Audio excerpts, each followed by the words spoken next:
Podcast original de Grupo Linke. Nordeste Podcast. Vamos a hablar de un reciente informe, Marco, que revela el impacto que tuvo en el cerebro la infección por COVID en algunos pacientes. Exactamente, una situación realmente muy complicada en algunos pacientes, así que vamos a estar tomando contacto con Martín Belsunce, quien es investigador del CONICET y además el coordinador del estudio desde la Escuela de Ciencia y Tecnología de la Universidad Nacional de San Martín. Así que, Martín, muy buenas noches, ¿cómo estás? Te saludamos Dayana y Marco desde Noticiero 9 Central. Buenas noches, Dayana y Marcos, ¿cómo están? Bien, todo bien. Pero muy bien. Bueno, Martín, ¿qué se ha detectado en este reciente informe o qué es lo que pudieron detectar a daño cerebral, de aquellos pacientes que tuvieron COVID? Bueno, te cuento un poco de qué se trata el estudio, así comprendemos un poco qué tipo de pacientes son los que estarían afectados.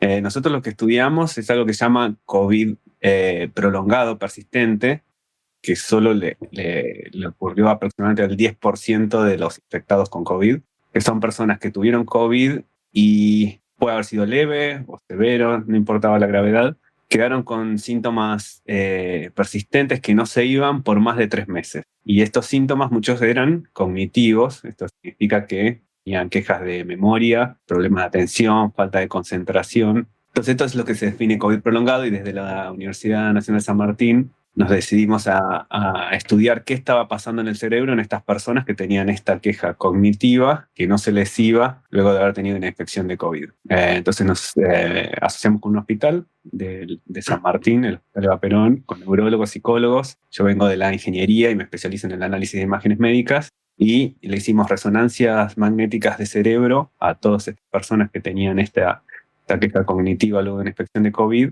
Y también se le hicimos un grupo control con el que los comparamos. Y además le hicimos una evaluación cognitiva. Entonces, en resumen, lo primero que observamos, si bien todavía el estudio sigue avanzando y estamos viendo otras variables, es que en el grupo de COVID prolongado o persistente, había ciertos cambios estructurales en el cerebro. Esto es leve atrofia, hay que aclarar que es leve. La atrofia, que sería una reducción del volumen y de la corteza cerebral en ciertas regiones del cerebro. Y la atrofia, por lo general, se ve en algunas enfermedades neurodegenerativas. Esto al momento es leve, pero nos interesa saber si esto va a tener consecuencias a largo plazo. Claro. Martín, ¿puedes explicarnos cómo llegaron a la conclusión justamente de que este tipo de consecuencias es producto del COVID-19? Es decir, si lo determinaron en algunos pacientes que casualmente tuvieron un COVID prolongado o fueron específicamente a esos pacientes a estudiarlos y a determinarlos. Bien, sí, el estudio buscaba estudiar pacientes con COVID prolongado. Entonces nosotros reclutamos pacientes que difundiendo nuestro estudio en nuestra zona, pacientes que hayan tenido COVID y que hayan notado un cambio claro cognitivo luego de la infección de COVID. La forma que finalmente llegamos a la mayoría de los pacientes es que se le envió un mail a todos los infectados a través del Ministerio de Salud de la provincia, a todos los infectados en la región cercana a la universidad, preguntándoles que si ellos tenían síntomas persistentes como los que mencioné, problemas de memoria, falta de concentración y problemas para concentrarse, se contacten con nosotros a un formulario que teníamos. En el momento que salió ese mail, inmediatamente al otro día ya teníamos 1.000 personas que nos habían contactado que tenían esta queja post-COVID, lo que nos indica que era un problema que estaba real y latente, pero que estaba subestimado. Claro. Ahora, ¿cómo llegar a la conclusión de que realmente es por el COVID o no? Siempre es algo difícil por el tipo de estudio y de evidencia que se genera, ¿no? El estudio ideal, en este caso, sería un estudio, lo que se llama longitudinal, donde uno tiene, por ejemplo, la imagen del cerebro antes de tener una infección de COVID y ve en cada individuo la imagen después y ahí puede medir un cambio. Ese tipo de estudio es muy difícil de lograr porque uno por general no tiene imágenes del cerebro antes del COVID.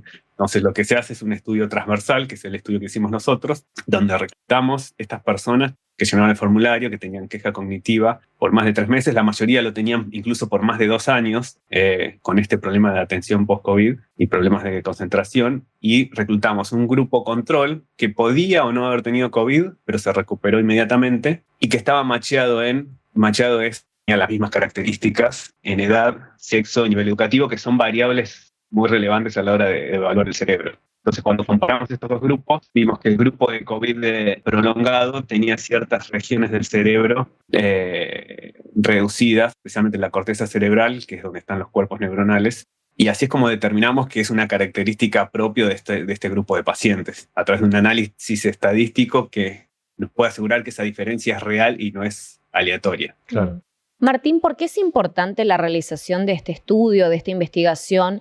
¿Y qué nos va a poder permitir entender a la larga cuando finalice toda esta investigación? Bueno, es importante, por un lado, porque afecta a mucha gente, aunque no se hable tanto de ello. Se estima que 10% de las personas en el mundo tienen COVID persistente o prolongado. En muchos otros países desarrollados tienen lo que se llama clínicas de long COVID, donde la gente va y los estudian. Sin embargo, no se sabe mucho al respecto. Entonces, en muchos lugares del mundo están haciendo estudios para tratar de entender cuál es el mecanismo por el que está esta queja cognitiva. Otro síntoma claro es la fatiga, que afecta mucho la calidad de vida. Entonces, hay muchas personas que tienen su calidad de vida afectada y no sabemos cuál es la razón. Nuestro estudio busca dar luz sobre eso, ¿no? ¿Cuáles son los mecanismos? ¿Cuáles son los cambios? Si hay cambios reales o simplemente es una queja subjetiva. Y por ahora hemos encontrado que sí hay cambios reales, como otros estudios en el mundo también lo han hecho. Sin embargo, es una población muy heterogénea y tiene ciertas dificultades para estudiar. Pero lo que queremos es, primero, poder determinar si realmente hay cambios en el cerebro y cómo esto puede afectar a los pacientes. Por otro lado, si nosotros queremos evaluar tratamientos, tenemos que ver cuál es la condición actual. Y para eso es importante que entendamos si estos cambios pueden ser reversibles o no, o si afectan a esta población a largo plazo. Entonces, el estudio a largo plazo también es determinar si todas estas personas, que son muchas, que tienen esta queja cognitiva post-COVID, se van a recuperar o los pone a mayor riesgo de una enfermedad neurodegenerativa, por ejemplo, Alzheimer o alguna enfermedad que en el largo plazo podría pasar. Martín, te hago una consulta, Martín. Cuando se habla de COVID prolongado, digamos que fueron justamente la gran mayoría de los pacientes estudiados, un COVID de cuánto tiempo, digamos, adentro del organismo de la persona. Bueno, eso es un detalle importante que vos mencionás. ¿Cuánto tiempo está el COVID? Y una de las hipótesis es que el COVID está en el cuerpo, y otras es que simplemente no está, porque todas estas personas que tienen COVID persistente, que tienen síntomas, como dije, para ser definido COVID persistente son 3 meses, pero la mayoría de las que nosotros estudiamos tienen más de 2 años con estos síntomas. No significa que el virus está todavía activo en el cuerpo. Si nosotros le hacemos un test de COVID a esas personas, le va a dar negativo. Entonces, los mecanismos, las hipótesis de por qué esto pasa, por qué siguen teniendo síntomas, hay una que sí es que el COVID sigue estando en el cuerpo activo, pero muy bajas dosis, pero otra, y la que parece ser más acertada, es que luego de la infección de COVID, el sistema inmune de los pacientes hace una sobrerespuesta y queda en un estado de inflamación y neuroinflamación, o sea, inflamación en el cerebro permanente por una desregulación del sistema inmune. Y de hecho hay una condición similar que se llama el síndrome de fatiga crónica, que ocurre post otras infecciones, pero es más raro. En el caso de COVID, yo creo que al haber tantos infectados con COVID y porque era un virus bastante fuerte, encontramos que hubo mucho de estos COVID persistentes. Entonces, en resumen, no necesariamente está el virus activo, sino que puede ser una respuesta del propio sistema inmune que hace que estos síntomas persistan y no se vayan. Claro. Martín, muchísimas gracias por tu tiempo. Queremos agradecerte por dialogar con nosotros y explicarnos un poquito acerca de este informe. Muy amable. Gracias a ustedes. El señor Martín Belsunce dialogando con nosotros, investigador del CONICET, acerca de los detalles de este informe que está elaborando con respecto al impacto en el cerebro de aquellas personas que tuvieron COVID. Bueno, alguna de las otras consecuencias, lamentablemente, del COVID-19 es justamente en los diferentes organismos de aquí de nuestros pacientes, ¿no? Nordeste Podcast. Los mejores momentos de la radio de tu vida. Nordeste y vos. ¿Conectados? Siempre.